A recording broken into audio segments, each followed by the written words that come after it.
Hello and welcome. This video is a guide on how to use the Child Immunisations report in Primary Sense. Please note that any data that you see in this video is dummy data and not real patient data.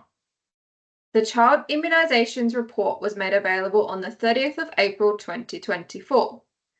The report was designed to identify patients aged 2 months to 5 years old who are missing or overdue for their childhood immunisations, including the annual influenza vaccine for patients aged 6 months to 5 years old. To open the Child Immunisation report in Primary Sense, go to the desktop application and click on Reports. This screen shows all the current available reports in Primary Sense. From this screen, double-click on the Child Immunisation report.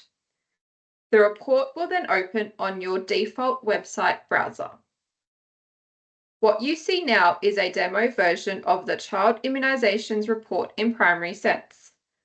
This report will look different for your practice as your practice will have more data. To help you understand the report, there are these 3 tabs which contain further information. The first tab contains information on which patients are included in the report. The second tab contains information on what data is included in the report. And the third tab includes information on how to use this report. At the top here, you can also see that the report has colour representation for due dates for each of the vaccines. The dark grey box with NA written in it signifies that the vaccination is not required or no longer eligible. Dates in a green box indicate that the vaccination has now been given. Dates in a blue box mean that the vaccination is now due. Dates in a red box indicate that the vaccination was due more than 2 months ago and has not been given, meaning that it is either overdue or missing. And dates in a grey box inform you that the vaccination will be due soon.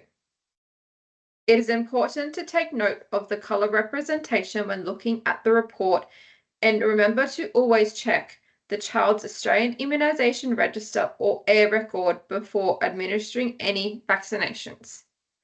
This report also does not check patients for any allergies to any medication. Please check for any allergies before administering any vaccinations to your patient. Now let's take a closer look at the report. The report has 5 tables split into age groups. The first report you see is for infants missing or due their 2 to 6 month vaccinations.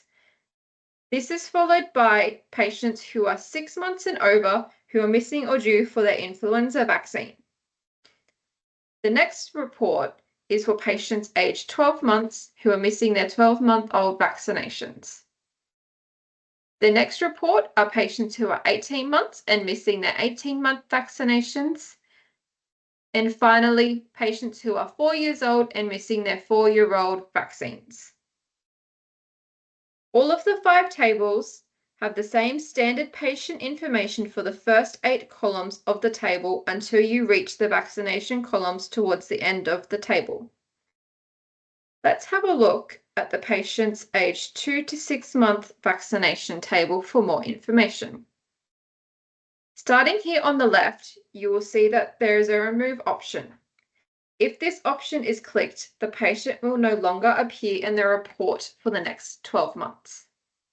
Next, you have the patient's name, the patient's phone number, when the patient last visited the practice, if the patient has a scheduled appointment in the future, the patient's usual GP, the age of the patient, and if the patient identifies as Aboriginal or Torres Strait Islander. Now you will see the corresponding standard National Immunisation Program or NIP scheduled vaccines for the rest of the table. Here in the 2 to 6 month vaccination table is the Helivant last due dose.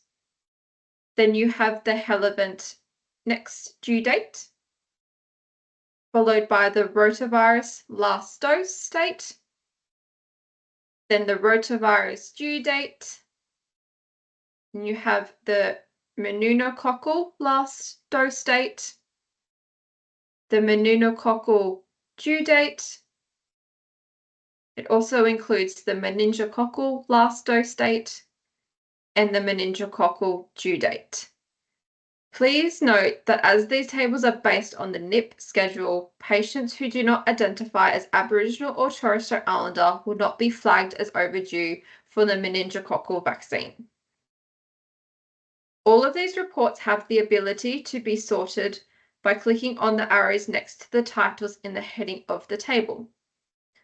For example, as you can see here in the patient's 6 months plus influenza vaccination table, when you click on the arrow in the influenza due date, it will sort by the vaccination due dates. Each of the reports can also be exported to a CSV file, an Excel file, or a CSV file for SMS functionality. As a final reminder, always check air before administering any immunisations to your patients. Thank you for watching this video. If you have any further questions or would like to learn more about primary sense, please contact your local primary health network.